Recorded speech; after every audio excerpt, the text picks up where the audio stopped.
भाव जब जगता है तो देश के लिए कुछ करने की इच्छा भी जग जाती है।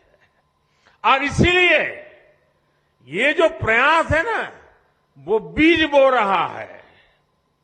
बीज इस बात का बो रहा है कि भाई हमारे मां बाप को मुसीबतें झेलनी पड़ी, हमें भी जिंदगी में मुसीबतें झेलनी पड़ी, लेकिन हमें अपने बच्चों को मुसीबत में जीने के लिए मजबूर नहीं करना है। हम जो मुसीबतों से गुजरे, कोई मां बाप नहीं चाहता है कि उसके बच्चे भी उसी मुसीबत से गुजरे। खुद पढ़ नहीं पाए, अशिक्षित रहे, लेकिन कोई मां बाप नहीं चाहता है कि उसके बच्चे अशिक्षित रहे। और जब ये योजनाओं की सारी जानकारियां उसको मिलती है तो उसको लगता है कि यही समय है, यही समय है हम भी कुछ करें। और जब 140 करोड़ लोगों के मन में लगता है ना ये समय है, तो देश आगे बढ़ के रहेगा। देश को आजादी कैसे मिली? सारे देश में एक वातावरण बन गया था। कोई चरखा चलाता था, कोई पूछता था क्यों चला रहे हो चरखा, तो बोले आजादी के लिए। कोई पढ़ाई छोड़ करके भारत माता की जय करके निकल पड़ता था, पुलिस के डंडे खाता था। लोग पूछते थे क्यों मर रहे हो, बोले देश की आजादी के लिए।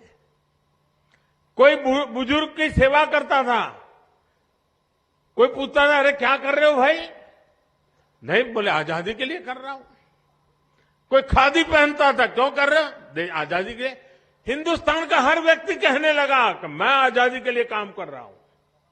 उपवास करता हूं तो भी आजादी के लिए, मेहनत करता हूं तो भी आजादी के लिए, बच्चों को पढ़ाता हूं तो भी आजादी के लिए, सफाई का काम करता हूं तो भी आजादी के लिए, तकलीफ चलाता हूं तो भी आजादी के लिए।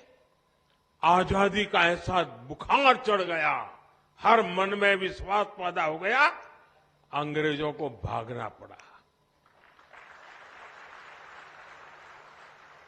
देश उठ खड़ा हुआ। अगर हम इस समय 140 करोड़ देशवासी इसी मिजाज से भर जाएं, बस अब हमें देश को हमें आगे ले जाना है, ऐसे नहीं रहना है।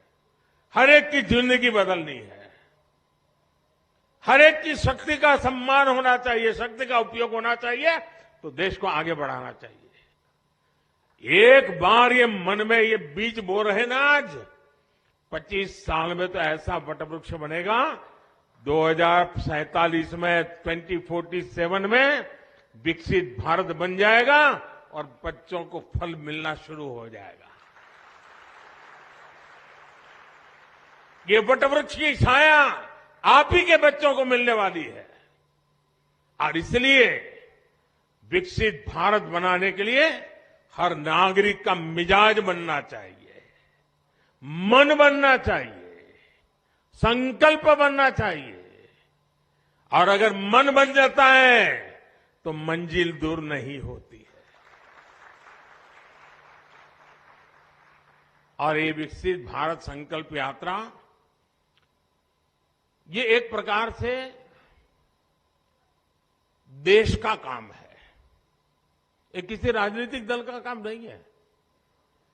और मैं मानता हूं जो इस काम को करता है ना, वो बहुत पवित्र काम करता है।